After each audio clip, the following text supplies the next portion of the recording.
नमस्कार, good morning. आप सबका स्वागत है उत्कर्ष क्लासेस की यूट्यूब चैनल पर। और मैं अक्षय गौर रीजनिंग के जिस नए टॉपिक को आप सबके सामने डिस्कस करूंगा वो आपने देखा ही होगा, कैलेंडर। सबसे पहले महाशिवरात्रि की हार्दिक शुभकामनाएं। महादेव की कृपा आप पर और मुझ पर लगातार बनी रहे और हम जीवन में इसी प्रकार प्रगति करते रहें। देखें, अभी तक हमने जो पिछले हफ्ते की 3 वीडियो लेक्चर्स हमने किए थे उसमें हमने रैंकिंग टेस्ट यानी क्रम परीक्षण पढ़ा था। आज हम कैलेंडर पढ़ेंगे। अगला टॉपिक हमारा घड़ी होगा, उसके बाद में कथन निष्कर्ष पे हम आएंगे और एक एक करके सभी topic without waiting for any vacancy कि भैया हम जिस वैकेंसी की तैयारी कर रहे हैं, हम जिस नौकरी के लिए अपने आप को तैयार कर रहे हैं, वो वैकेंसी कब आएगी, कब एग्ज़ाम उसके होंगे, वो सब आप भूल जाएं। आपको लगातार पढ़ना है।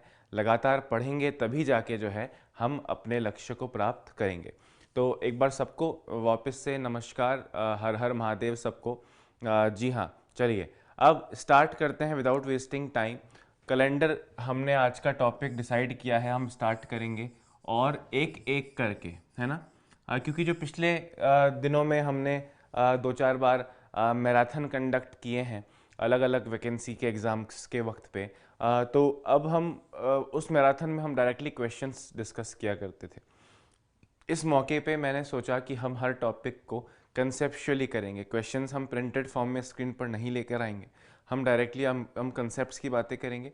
उन कंसेप्ट्स पे एक एक करते हुए हम क्वेश्चंस भी साथ साथ डिस्कस करते रहेंगे। तो कैलेंडर देखिए, अब कैलेंडर क्या होता है मेरे ख्याल में हम सब जानते हैं। कैलेंडर एक वर्ष का यानी एक ईयर का होता है। एक ईयर, अब एक वर्ष कैसा कैसा हो सकता है। एक वर्ष साधारण वर्ष हो सकता है और कोई वर्ष लीप वर्ष हो सकता है। ध्यान से मेरी बात सुनना, 2 मिनट में ये फर्क समझ लोगे साधारण वर्ष का और लीप वर्ष का। कुछ चीजें हो सकता है आपको पता हो, कुछ चीजें आपको हो सकता है ना पता हो।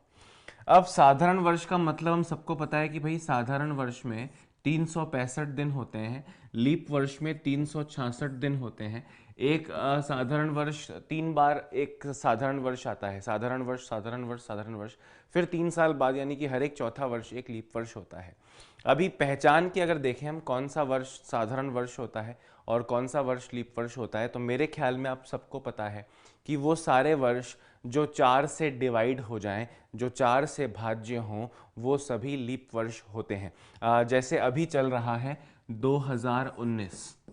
अब 2019 4 से पूरी तरह कटता नहीं है, डिवाइड नहीं होता है, तो ये 2019 लीप वर्ष नहीं है। पर अगला वर्ष जो 2020 आएगा ये एक लीप वर्ष होगा।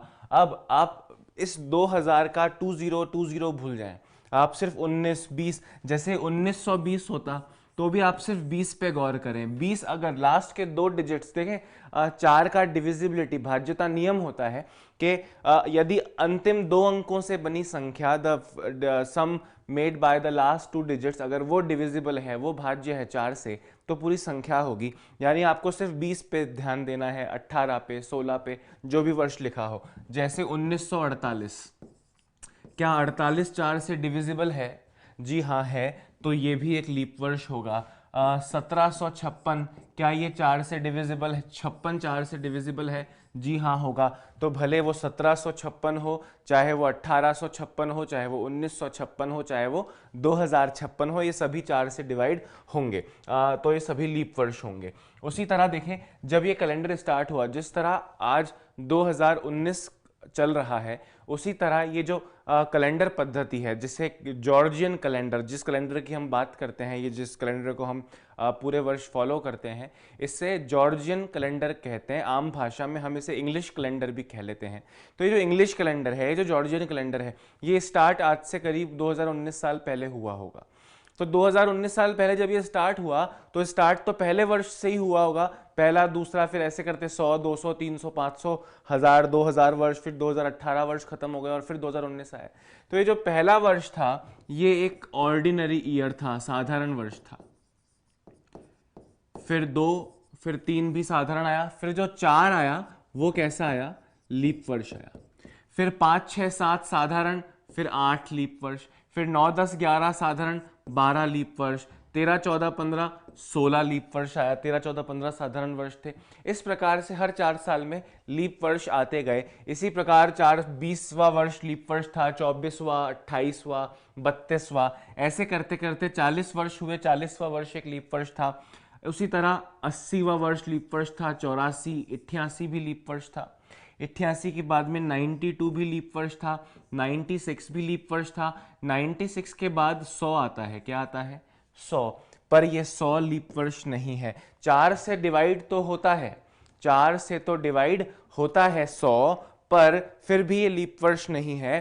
क्योंकि ध्यान से मेरी बात सुनना, जो सेंचुरी ईयर्स होते हैं, जो शताब्दी वर्ष होते हैं, शताब्दी वर्ष लीप वर्ष नहीं होते, शताब्दी वर्ष लीप वर्ष नहीं होते। इसका मतलब क्या हुआ कि चौथा वर्ष लीप वर्ष था, 8वां, 12वां, 16, 20, 24, 28, 32, इस तरह करते करते 4 की टेबल वाले सभी चलते गए। 80, 84, 88, 92, 96, और फिर उसके बाद में 96 के 4 साल बाद में 100वां वर्ष आया। वो 100वां वर्ष भले ही 96 के 4 साल बाद आया हो, पर ये लीप वर्ष नहीं है। फिर इसके बाद में 104 आया, 104 लीप वर्ष है। 108, 112 ये सभी लीप वर्ष होने लगे। 140 भी, 180 तक लीप वर्ष चलता रहा। 184, 188, 192, 196, 196 के 4 साल बाद आया 200। तो ये 200 फिर से लीप वर्ष नहीं है, क्योंकि ये शताब्दी वर्ष है। तो 4 से डिविजिबल वो हर संख्या लीप वर्ष होगी। 4 से डिविजिबल, 4 से भाज्य हर वर्ष लीप वर्ष होगा, बस उसके आगे डबल जीरो नहीं लगना चाहिए। उसी तरह 204, 208 सब लीप वर्ष होंगे, पर जब 300वां वर्ष आएगा तो वो लीप वर्ष नहीं होगा। फिर 304, 308, 312, 316, 320, 324, 328, इस तरह सारे वर्ष लीप वर्ष चलते गए। और फिर 380 भी लीप वर्ष था, 384, 388, 392, 396। 396 के 4 साल बाद आया 400। कितना आया? 400। अब जिस प्रकार 100 लीप वर्ष नहीं था, 200 लीप वर्ष नहीं था, 300 लीप वर्ष नहीं था, क्योंकि वो शताब्दी वर्ष थे। मैंने आपको बोला डबल जीरो अगर लास्ट में लगता है तो उसे आप लीप वर्ष नहीं लेंगे, भले ही वो 4 से डिविजिबल अवश्य रहेगा। पर ये जो 400 आया, ये 400 लीप वर्ष है। ध्यान से सुनना, आपने पॉइंट लिखा शताब्दी वर्ष लीप वर्ष नहीं होते, तो इसका पर इसमें एक एक्सेप्शन, अपवाद है, हर चौथी शताब्दी को छोड़कर। क्या मतलब हुआ? ध्यान से मेरी बात सुनना। आपने देखा कि कौन सा वर्ष लीप वर्ष होता है। 4 से डिवाइड होगा तो लीप वर्ष होगा, नहीं होगा तो नहीं होगा। पर जब सेंचुरी की बात आती है, 100वां वर्ष लीप वर्ष नहीं था, 200वां वर्ष लीप वर्ष नहीं था, 300th ईयर लीप वर्ष नहीं था, 400वां वर्ष लीप वर्ष था। फिर 500 लीप वर्ष नहीं था, 600 लीप वर्ष नहीं था, 700 लीप वर्ष नहीं था, पर 800वां वर्ष लीप वर्ष था। सेंचुरी ईयर है 400। 400 से डिविजिबल, या आप ऐसे समझ सकते हैं, 400 से डिविजिबल, 400 से भाज्य जो शताब्दी वर्ष होंगे वो 4 से वो लीप वर्ष होंगे। 400 लीप वर्ष था, फिर 800 लीप वर्ष होगा, फिर 900, 1000, 1100 नहीं होंगे, 1200 होगा, 1300, 1400, 1500 नहीं होंगे, 1600 होगा, 1700, 1800, 1900 नहीं होंगे, 2000 होगा। फिर 2100वां वर्ष, अगर हम अपने जीवन में देख पाए, अगर हमारी दीर्घायु आयु इतनी लंबी है हमारी कि हम 2100वें वर्ष तक पहुंचे, तो हम 2100वें वर्ष को लीप वर्ष नहीं देखेंगे, 2200 को लीप वर्ष नहीं देखा जाएगा, 2300 को लीप वर्ष नहीं देखा जाएगा, फिर 2400 को लीप वर्ष देखा जाएगा। तो आप समझ पा रहे होंगे कौन सा वर्ष लीप वर्ष होगा। एक बार फिर से दिखाता हूं मैं आपको। अगर मैं बोलता 1857 जो पहली क्रांति हमारी हुई थी, क्या वो लीप वर्ष था? तो आप इसे 4 से डिवाइड करेंगे, 57 को 4 से डिवाइड नहीं होगा, मतलब ये लीप वर्ष नहीं था।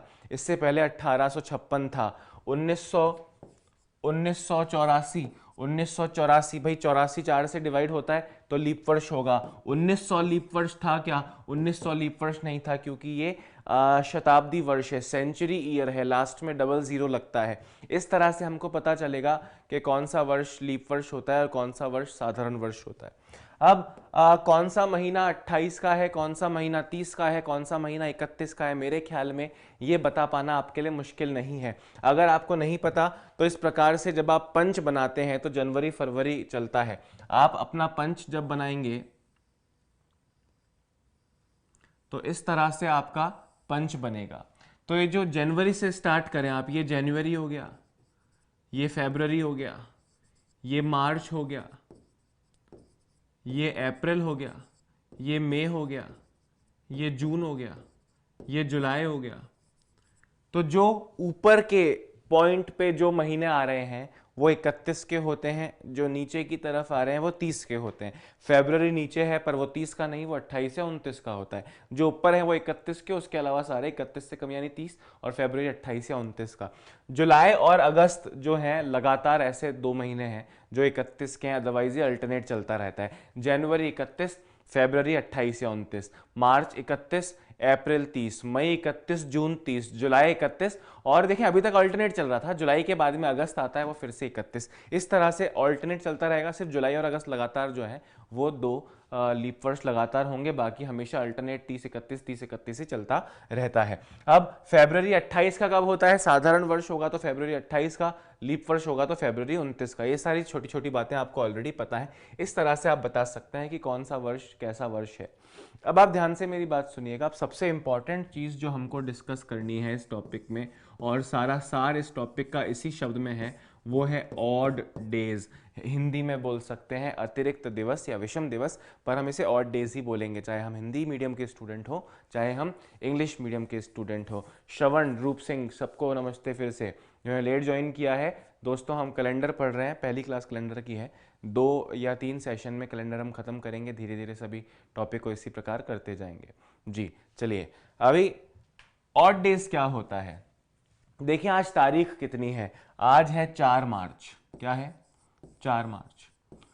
और आज का दिन क्या है? आज का दिन मंडे है। क्या है? मंडे है। भगवान शिव का ही दिन है, और भगवान शिव के दिन ही ये शिवरात्रि भी आई है। अच्छा संजोग आज बना है। अच्छा, अभी 4 मार्च को मंडे है, तो 5 मार्च को ट्यूसडे होगा, 6 मार्च को वेडनेसडे होगा, इस तरह से चलता जाएगा, है ना। अभी आप देखें कि 4 मार्च को अगर मंडे है तो 4 से ठीक 7 दिन बाद, यानी 4 प्लस 7, 11 मार्च को फिर से क्या होगा? मंडे होगा। 11 मार्च को फिर से क्या होगा? मंडे होगा। 11 प्लस 7, 18 तारीख को फिर से जो है, 18 मार्च को फिर से जो है वो मंडे होगा। यानी कि एक सप्ताह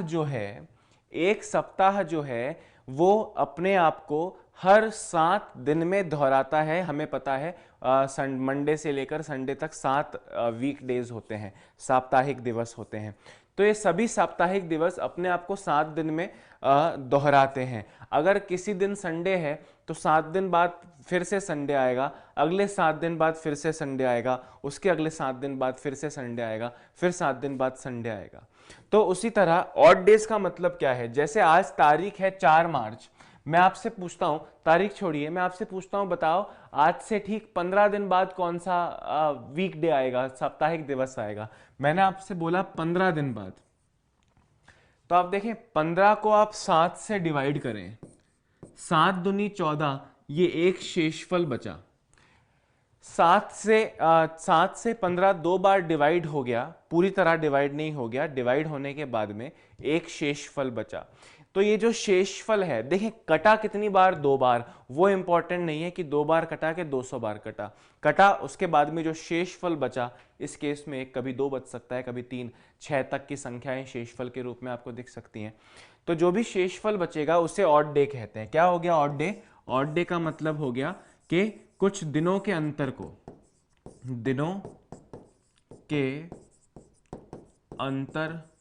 को 7 से भाग देने के बाद प्राप्त शेषफल।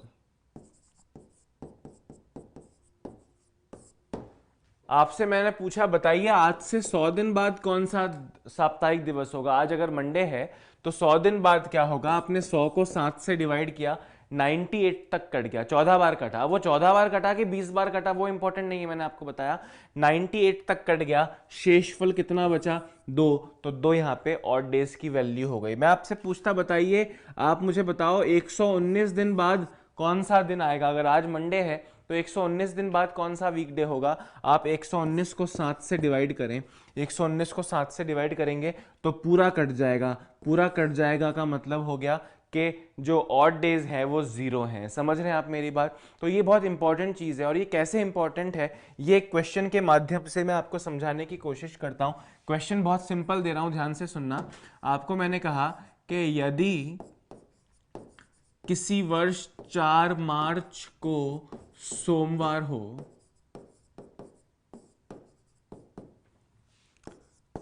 तो 29 मार्च को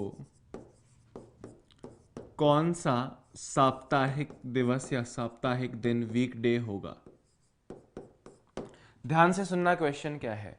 यदि 4 मार्च को सोमवार है तो उसी वर्ष 29 मार्च को, उसी महीने की 29 तारीख को कौन सा दिन होगा? तो आप देखें 4 से 19, 4 से 29 का मतलब हो गया मैं 25 दिन आगे जाने की बात कर रहा हूं। इस तरह लिख के नहीं, आपको दिखेगा वो 25 दिन का डिफरेंस है। अभी 25 दिन को, अगर इस 25 दिन के डिफरेंस को, इस 25 दिन के समय अंतराल को अगर मैं 7 से डिवाइड करता हूं, 7 3 21, बचा कितना? 4। तो ये 4 जो है किसकी वैल्यू है? ऑड डेज की। अब अगर ऑड डेज की वैल्यू 4 है तो आप सोमवार से 4 दिन आगे चले जाएं। सोमवार से 4 दिन आगे जाओगे तो मंगलवार, बुधवार, गुरुवार और शुक्रवार आपका आंसर होगा। तो ये इस क्वेश्चन का आंसर जो है वो शुक्रवार आ गया। क्या आ गया? शुक्रवार आ गया।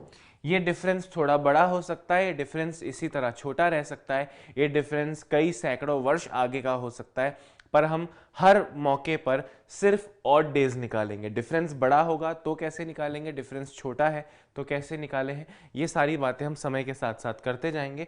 पर आप याद रखिएगा कि सिर्फ ऑड डेज जो है इस टॉपिक का हमारा तुरुप का इक्का है। ऑड डेज आपको हर क्वेश्चन में निकालना है और वही हमारे काम आएगा। समझ में आया होगा ये क्वेश्चन आपको? इस उम्मीद के साथ में अगला क्वेश्चन लिख रहा हूं, ध्यान देना दोस्तों। आपसे कहा यदि 5 मई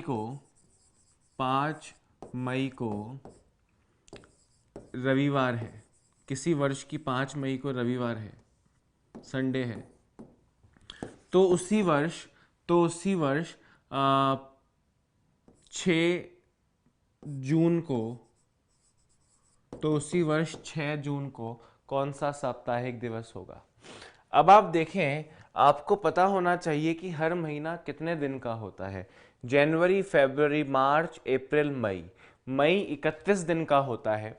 31 में से 5 दिन चले गए तो बचे कितने दिन? 26 दिन।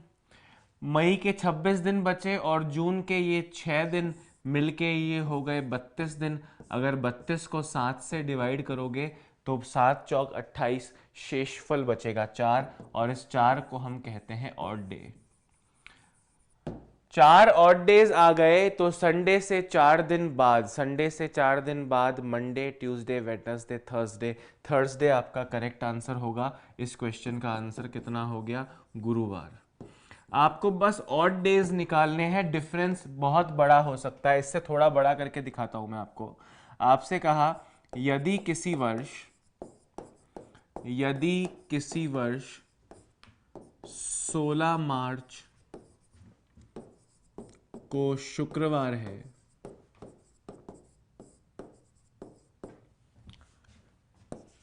तो उसी वर्ष 15 अगस्त को कौन सा साप्ताहिक दिवस होगा? यदि किसी वर्ष 16 मार्च को शुक्रवार है, मार्च से अगस्त तक की एक तारीख पे जाना है। मार्च कितने दिन का होता है? 31 दिन का होता है। 16 निकल गए तो बचे कितने? 15। मार्च में कितने बचे? 15। अप्रैल में कितने बचे? अप्रैल 30 का होता है। मई कितने दिन का होता है? 31 दिन का होता है। जून कितने दिन का होता है? 30 दिन का होता है। जुलाई कितने दिन का होता है? 31 दिन का होता है। और अगस्त में आपको 15 तारीख तक जाना है, पूरा 31 मत लिख देना। अच्छा, आप ध्यान से देखिएगा। 5 1 6 1 7 और 5 12 का 2, 1 कैरी हो गया, एक और एक, दो और तीन, पाँच और तीन, आठ और तीन, 11 और तीन, 14 और एक, 15। 152, 152 को 7 से डिवाइड करो। 7 दूनी 14, बचा एक, 12, 7 एकम 7, बचा 5। तो यहाँ पे ऑड डेज कितने आए? 5। ये जो 5 है ये किसकी वैल्यू आई है? ऑड डेज की। भैया दिन का टोटल किया ना आपने, दिनों का टोटल किया, 7। डिफरेंस बड़ा है, पहले क्वेश्चन में डिफरेंस 10 15 20 दिन का ही था, अगले क्वेश्चन में डिफरेंस एक महीने का था, यहाँ पे डिफरेंस जो है काफी लंबा हो गया। पर आखिर में तो ऑड डेज काम आ रहे हैं, दिन का टोटल ऑड डेज निकालो। ऑड डेज अभी ऑड डेज कितना आया? 5। तो शुक्रवार से 5 दिन बाद, शुक्रवार से 5 दिन बाद क्या आएगा? शुक्रवार से 5 दिन बाद शनि, रवि, सोम, मंगल, बुध। आपका करेक्ट आंसर होगा बुधवार, यानी वेडनेसडे इस क्वेश्चन में करेक्ट आंसर है। इस तरह से आपको क्वेश्चन में करते जाना। ध्यान से देखना, 16 मार्च है और आपको 15 अगस्त तक जाना है। 16 मार्च से 15 अगस्त, आप मार्च 31 का होता है, 16 तारीख तक का डेटा पूरा हो चुका है, तो 31 माइनस 16, 15 बचे। अप्रैल, मई, जून, जुलाई, जुलाई 31 का होता है, अगस्त 31 का होता है, पर अगस्त में आपको 31 तक जाना ही नहीं है, 15 तक जाना है। तो 15 तक आप गए, इनका टोटल किया। अब इसको हम थोड़ा शॉर्ट कैसे कर सकते थे, इसको हम थोड़ा आसानी से कैसे कर सकते थे? ध्यान से सुनना। आप मुझे बताओ, क्या आपको इस 152 से मतलब है या आपको इस 5 से मतलब है? अल्टीमेटली जो हमारे काम आएगा वो ऑड डेज होंगे, वो 7 से डिवाइड करने के बाद जो शेषफल मिलेगा वो होगा। तो आप क्या करें, जब आपके सामने बड़ी संख्याएं लिखी होती हैं, आप केवल उनके ऑड डेज को ही यूज कर लें। ऑड डेज को कैसे यूज कर लें? 7 दूनी 14 शेषफल 1, 7 चौक 28 शेषफल 2, 7 चौक 28 शेषफल 3, 7 चौक 28 शेषफल 2, 7 चौक 28 शेषफल 3, 7 दूनी 14 शेषफल 1। अब आप इन्हीं को जोड़ के देखें, आप इन्हीं को जोड़ के देखें। 1 और 2 3 और 3 6 और 2 8 और 3 8 और 3 11 और 1 12। अगर आप यहाँ 12 को 7 से डिवाइड करते तो भी शायद आपको 5 ही शेषफल मिलता और हम 5 दिन ही आगे चले जाते। इस तरह से आप कर सकते हैं। एक क्वेश्चन मैं चाहूंगा आप मुझे करके दिखाएं। क्वेश्चन है, यदि किसी वर्ष 10 अप्रैल को बुधवार हो तो उसी वर्ष 7 नवंबर को कौन सा साप्ताहिक दिवस होगा? फटाफट से आप मुझे करके दिखाएंगे इस क्वेश्चन का करेक्ट आंसर क्या होना चाहिए। आपसे कहा कि किसी वर्ष 10 अप्रैल को बुधवार है और आपको बताना है उसी वर्ष 7 नवंबर को। मेरे ख्याल में आंसर देना आपके लिए बिल्कुल डिफिकल्ट नहीं होगा, बहुत आसान होगा, आसानी से आप दे पाएंगे।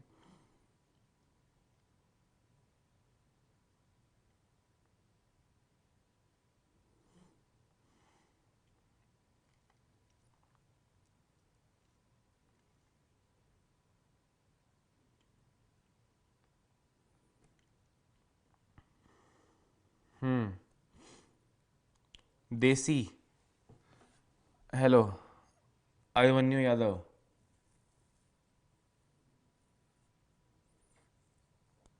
वीरेंद्र सिंह, बुधवार आंसर दे रहे हैं। ओके, देखते हैं अगला क्वेश्चन। इस क्वेश्चन का आंसर सब लोग दें। बुधवार, एक एक आंसर भी वेडनेसडे है। मदन लाल नमस्कार, प्रकाश सारण वेडनेसडे। ओके, गुरुवार आंसर दिया है चंद्र प्रकाश। ओके,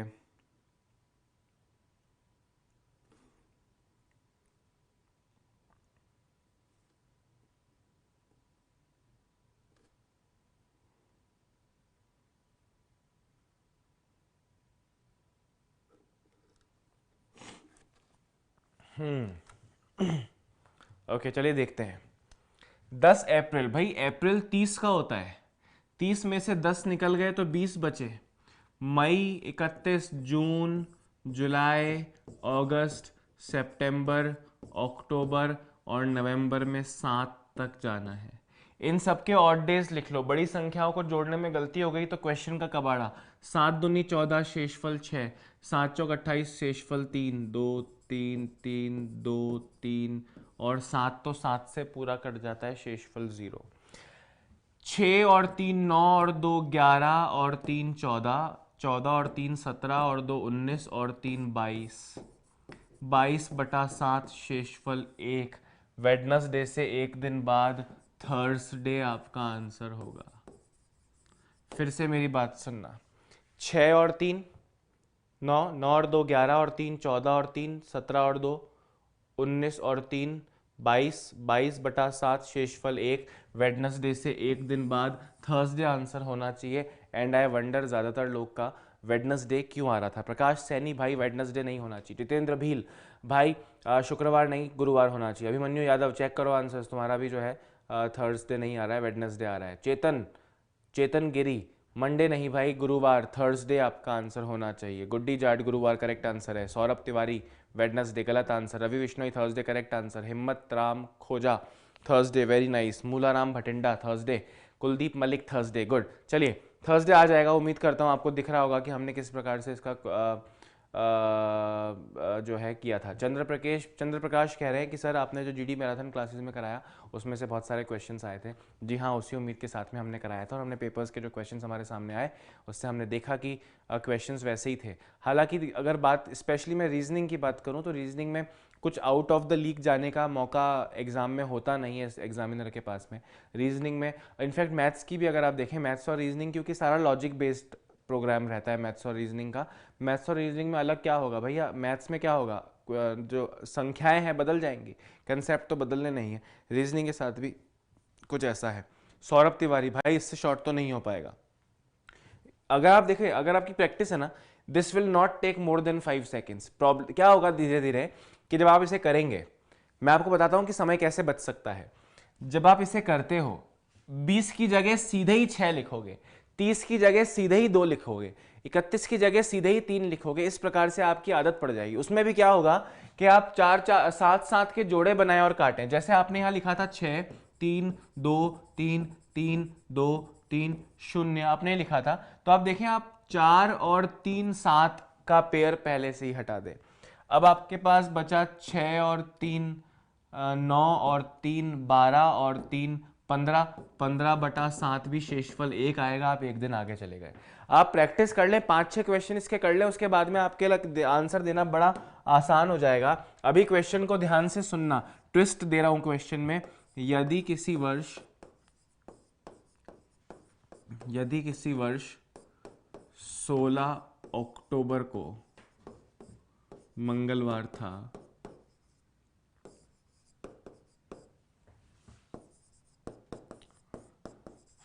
तो उसी वर्ष 15 मई को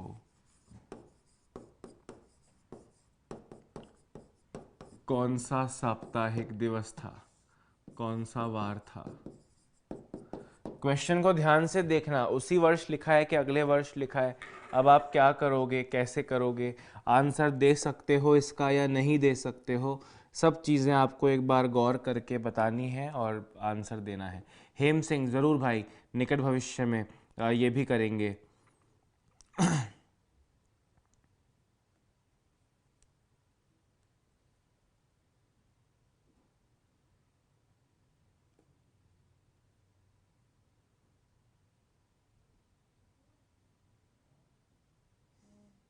रविवार आंसर दे रहे हैं। वीरेंद्र सिंह भड़वासी का आंसर सबसे पहले मेरे पास आया।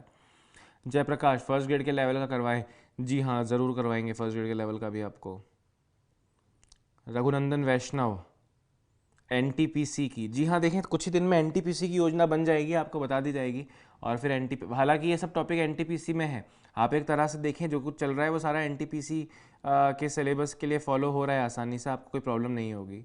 एनटीपीसी में सब कुछ है और आपको इसी तरह से पढ़ना है।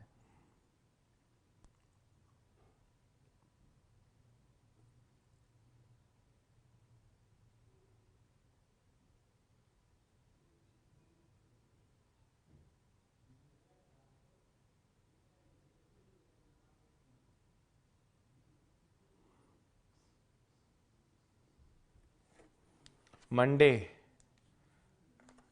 अविनाश कुमार ट्यूसडे, ओके चलिए देखते हैं अब क्या होगा। देखना उसी वर्ष अक्टूबर से मई जाना है, ध्यान से मेरी बात सुनना, इसका ये मतलब हुआ कि आपको पीछे जाना है। क्या करना है?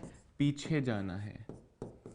अब पीछे जाना है, पीछे जाते वक्त क्या क्या एहतियात बरतने हैं, किन किन चीज़ों का ध्यान रखना है, ये आप ज़रा देखें। पीछे जाते हैं तो क्या करते हैं, काउंटिंग आगे की तरफ करनी है। काउंटिंग आगे करें। काउंटिंग आगे करें का मतलब क्या है कि आप मई से अक्टूबर जाएं। मई 31 का होता है, मैं मई की बात कर रहा हूं। मई 31 का होता है, 15 चली गई तो बचे कितने? 16। फिर जून में 30 का मतलब 2 होता है, आप डायरेक्टली भी लिखें तो अच्छा रहेगा, 30। फिर जून, मई 31 का, सॉरी मई तो 31 का हो गया, 30 जून, 30 जुलाई, अगस्त, सितंबर और अक्टूबर में आपको 16 तक जाना है। मई 31 का होता है, 15 के बाद बचे 16 दिन। मई, जून, जुलाई, अगस्त, सितंबर, अक्टूबर, 16 तक ही जाना था आपको। 7 दूनी 14, शेषफल 2, 2, 2, 3, 3, 2, 2। अब आप देखें, 2, 2, 4 और 3, 7, 2, 2, 4 और 3, 7, पूरा कट जाएगा। आप चाहे तो टोटल कर लें, 2 और 2 4 और 3 7 और 3 10 और 2 12 और 2 14, 14 तो 7 से पूरी तरह कट जाता है। पूरी तरह कट जाता है का मतलब शेषफल 0 आता है। शेषफल 0 आता है मतलब सेम डे रिपीट हो जाएगा। सेम डे रिपीट हो जाएगा मतलब मैंने आपको मंगलवार दिया है तो मंगलवार ही आपका आंसर हो जाएगा। अगर सपोज करें यहाँ ऑड डेज एक आता, कितना आता? एक आता, तो आप मंगलवार से आगे बुधवार नहीं करते, आप मंगलवार से पीछे एक दिन सोमवार करते। समझ रहे हो पीछे जाने का मतलब क्या है? ये कई लोगों ने ऐसा किया होगा कि 16 अक्टूबर के बाद नवंबर आया होगा, फिर दिसंबर आया होगा, जनवरी, फरवरी, मार्च, अप्रैल, मई, इस तरह उन्होंने किया होगा। पर उससे तो आप अगले वर्ष पे पहुंच जाएंगे। अगर आप 16 अक्टूबर के बाद में नवंबर, दिसंबर, जनवरी, फरवरी करते हो तो you will reach the next year, आप अगले वर्ष पहुंच जाओगे। जबकि लिखा है उसी वर्ष तक पहुंचना है। उसी वर्ष पहुंचना है मतलब अक्टूबर से मई पीछे की तरफ जाना है। पीछे की तरफ जाते हुए काउंटिंग तो सीधी तरफ होती है, बस वो दिन आप आगे या पीछे कर लेंगे। जैसे यहाँ 0 आया तो सेम डे हो गया, आगे और पीछे दोनों में ही सेम हो गया। पर अगर ये एक, इसकी 0 की जगह वैल्यू आती एक ऑड डे, तो एक ऑड डे का मतलब होता आप एक दिन पीछे चले जाते। आगे बढ़ते वक्त मंगलवार के बाद बुधवार और पीछे जाते वक्त मंगलवार से पहले सोमवार, यहाँ पे आपका करेक्ट आंसर होता। एक और क्वेश्चन करवाता हूं, देखिए। यदि किसी लीप वर्ष कर देते हैं, यदि किसी लीप वर्ष 26 मार्च को 26 मार्च को शनिवार था, तो पिछले वर्ष 12 अक्टूबर को कौन सा वार था? क्वेश्चन आपके सामने, आपको दिख रहा होगा आसानी से। क्वेश्चन क्या है? यदि किसी लीप वर्ष में 26 मार्च को शनिवार था तो पिछले वर्ष 12 अक्टूबर को कौन सा वार था?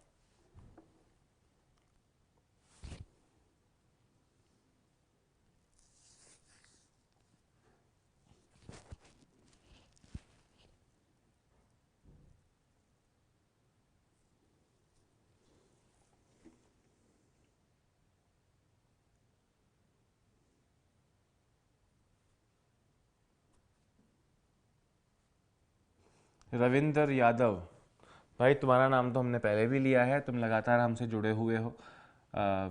मंगल भविष्य की कामना है तुम्हारी। योगेंद्र सैनी, एएसओ की PDF. Kundan Kumar, very good morning. Ravindra Chauhan, hello. बिल्कुल, रेलवे वालों को हम ज़रूर पढ़ाएंगे दोस्त। सुरेंद्र सिंह रणवा, हम बिल्कुल पढ़ाएंगे। आप आइए अगर आपको उत्कर्ष आना है तो। कन्हैया गुप्ता, चलिए देखते हैं। यदि किसी लीप वर्ष में, अब देखें लीप वर्ष है मतलब इस 26 मार्च से पहले जो फरवरी था वो 29 का रहा होगा। तो पिछले वर्ष 12 अक्टूबर, एग्जाम्पल ले लेता हूं मैं कि 2004 का ले लेते हैं कि 26 मार्च 2004 लीप वर्ष होता है, उसको आपने मान लिया शनिवार। तो पिछले वर्ष यानी 2003 12 अक्टूबर 2003 को कौन सा वार था आपसे पूछ रहे हैं। ध्यान से मेरी बात सुनना। अब आप अक्टूबर से अगले मार्च तक जाओगे, इस तरह से आप सॉल्व करोगे, ठीक है। अभी अक्टूबर 31 का होता है, उसमें से 12 निकल गए, उसमें से 12 निकल गए, 31 में से अगर 12 निकल गए तो 19 बचे। कितने बचे? 19 बचे। अच्छा, अक्टूबर में 19, फिर नवंबर में 30, फिर दिसंबर में 31, फिर जनवरी में 31, फिर फरवरी 2004 की आएगी, लीप वर्ष की आएगी 29, और फिर मार्च में आपको 26 तक जाना है। सीधे इनके ऑड डेज लिख देते तो यहाँ 5 आता, यहाँ 2 आता, यहाँ 3 आता, यहाँ 1 आता और यहाँ पे 5 आता। अब आप देखें पेयर, 5 और 2 का काटे 7, 3 और 3 6 और 1 7, बचा कितना? 5 ऑड डे बच गया। कितने ऑड डे बच गए? 5 ऑड डे बच गए।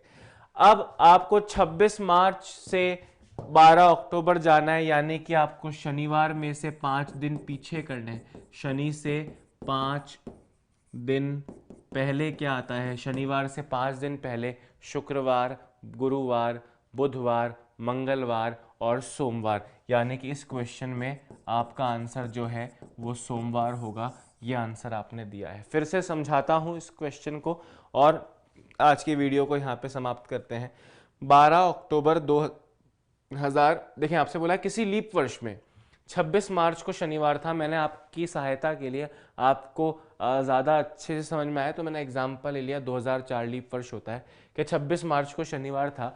आपसे बोल रहे हैं पिछले वर्ष 12 अक्टूबर, यानी कि 2003 की 12 अक्टूबर को क्या होगा। काउंटिंग हमेशा आगे की तरफ होती है। आप 2003 के अक्टूबर से 2004 के मार्च तक जाएंगे। अक्टूबर 31 का होता है, 12 निकल गए, 31 में से अगर 12 निकल गए तो 19 बचे। कितने बचे? 19 बचे। 19 का मतलब हो गया 5। फिर नवंबर 30 का होता है, दिसंबर 31 का होता है, फिर 2004 का जनवरी आएगा, वो भी 31 का। 2004 यानी लीप वर्ष में फरवरी 29 का होता है और 26 मार्च तक जाना है, 26 लिखा है। आपने इनके ऑड डेज लिखे, 7 दूनी 14, शेषफल 5, 7 चौक 28, शेषफल 2, 3 3 1 5, 7 से डिवाइड करने के बाद इनके शेषफल लिखे यानी ऑड डेज लिखे। इन सब ऑड डेज को आप अगर ऐड भी करते हैं तो 5 और 2 7 और 3 10 और 3 13 और 1 14 और 5 19 आएगा। 19/7 भी शेषफल तो 5 ही आता है। 5 आने का मतलब 5 ऑड डे हो गया।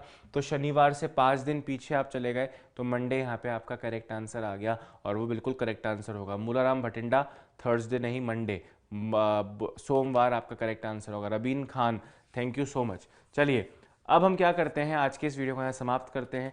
अगले वीडियो में मैं फिर आपके सामने इस टॉपिक को कंटिन्यू करूंगा और हम इससे थोड़े ज़्यादा डिस्टेंस वाले क्वेश्चंस करेंगे जहाँ पे कुछ वर्षों का या कुछ शताब्दियों का डिफरेंस होगा। एग्जाम पॉइंट ऑफ व्यू से जितने क्वेश्चन इंपॉर्टेंट हो सकते हैं मैं वो सारे आप सबके सामने लाऊंगा। आप जुड़े रहिएगा उत्कर्ष के साथ। एक बार फिर से शिवरात्रि की हार्दिक शुभकामनाएं। हर हर महादेव। अभी के लिए मुझे इजाज़त दीजिए, अपना ध्यान रखिए। Bye bye, have a nice day. Click on the subscribe button to subscribe to our channel. Press the bell icon on the YouTube app and never miss another update.